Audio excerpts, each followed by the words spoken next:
بەشێکی بەرچاو لە مامۆستایانی ئاینی و وتابێژانی هەینی با جیاوازی ڕنگ و بیرکردنەوەیان ڕخنیان لە دژواری و خراپی دۆخیژان و گوزەرانی هاوڵاتیان کرد. مامۆستایانی ئاینی کە خۆشیان بەشێکن لەو کۆمەڵگەی لە ماوەی ئەم ساڵدا موچەخۆرانیان تەنها 4 موچەیان وەرگرتووە وەک هەر تاکێکی کۆمەڵگایەش و ژانی ئەم دۆخەیان چەشتووە. خەڵک دوژمنی هیچ حیزبێک نییە، دوژمنی حکوومەتیش نییە، دوژمنی ئەو کەسانن ئەو گەندەڵکار و مافیانە کە لەسەر حکوومەت و حیزبەکانش بوون بەبار کە ڕۆژیان بەو ڕۆژە گەیاند. ئاخر هەر ئەو میلەتە بوو لە دژی سەدام لە دژی بەعس ئامادەی هەزاران قوربانیدان بوو، ئامادە بوو ئەنفالی قبول کرد، چیمیابارانی قبول کرد، بەدەرەی قبول کرد. مامۆستایان ئاماژە بەوە دەدەن کە خەڵک بەهۆی خراپی بەڕێوەبردن و دەسەڵاتداریەوە وای لێ هاتووە پەنا بۆ بەغدایەک دەبا کە خۆی دەیان قوربانی بۆ جیابوونەوە لێی داوە. ئەو میلەتە هەزاران یەک قوربانی و شەهید و تەضحیەیدا بۆ ئەوەی لە بەغدا جودا بێتەوە. چێ وای لێ کرد ئەمڕۆ هاوار بکا بمان خەنەوە سەر بەغدا؟ ئەمانە بەرپرسیارن کە بەم ئەم میلەتە شۆڕژێڕیان وا لێ کرد. ئەوانەی ئەو خەڵکە ڕاپەڕیوە تۆمەتبارەکە ئەوە با بزانێ خۆی تێرە و ئازیژی تێرش ئاگای لێی برسی. ئەگەنا ئەزانی ئەوەی لە نزیکەوە ئاگای لە ناخی هەڵقوڵساوی ئەم خەڵکە هەژارە بێ ئەزانێ لە چ مەعانات و هەژاریدا ژیان بەسەر ئەبن. مامۆستایانی ئاینی کە بە حەقیقەت شوێنکەوتەی پێغەمبەری پێشەوا بن درودی خوای لەسەر بێ دەبێ بەگوێی ئەو بکەن و لانی کەم بە قسە لە بەرامبەر خراپە و ستەمی دەسەڵات بوەستنەوە و با ستەمکار بڵێن بوەستە.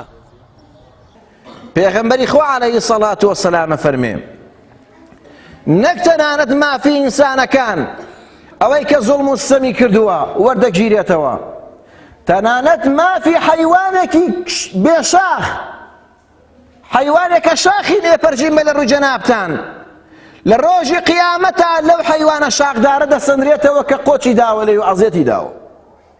ئەی مافی 5 ملیۆن مرۆڤ ئاخۆ لە ڕۆژی قیامەتە خوا لێ ئەگەڕێ خەشیەتە الئینفاق. جگە لە ئاەتەکانی خوای پەروەردگار کە بەردەوام هۆشداری داوە لە ستەمکاری و بەڕێوەبردنی خەڵک بە شێوەی نادادی، فەرموودەکانی پەیامبەریش بە ئاشکرا ئاماژەیان بۆ داوە ئەگەر کاروبارەکان بە تایبەت لە ڕووی بەڕێوەبردنی کۆمەڵگەوە درانە دەستکەسانی نەگونجاو بەو کارانە ئەوە چاوەڕێی بڵاوبوونەوەی ستەم و کۆتایی هاتنی دنیا بکەن. هەر شتێکە لە جێی خۆیان نەبوو دانرا ئەوە زوڵمە.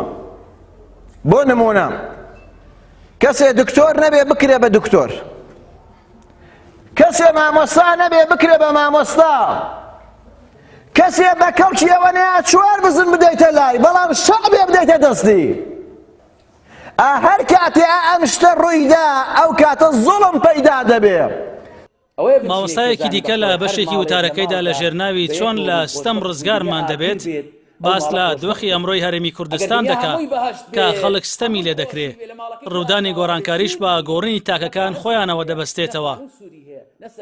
ئەبینین ئێمە ستەممان لێ دەکرێت، مافمان نەخورێت، مەعاش نادرێت، ئەها بڵێت ستەم تاریکاییە کە داوێتی بەسەر وڵاتی ئێمەدا. هۆکارەکەی چییە؟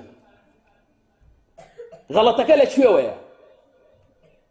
ئایا غەڵەتەکە تەنها لەم دەسەڵاتدارە ستەمکارە عەلمانیەدایە کە وڵاتی ئێمە بەڕێوە دەبات؟ یانە بێ ئێمە خۆمان بگۆڕین؟ ئەڵڵا جەلە جەلالوهو ستەمکارانی خۆش ناوێت، بەڵام ئاگادار بین پێش ئەوەی داوای گۆڕانکاری بکەین لە خەڵک ئەبێ خۆمان بگۆڕین.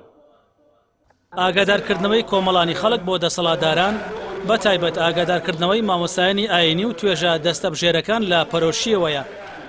ئەوەی تیغی زیاتری لەو ئاگادارکردنەوەیە بەردەکەوێ دەبێت زیاتر هەست بە پەرۆشیەک بکات و زووتر هۆشیار بێتەوە.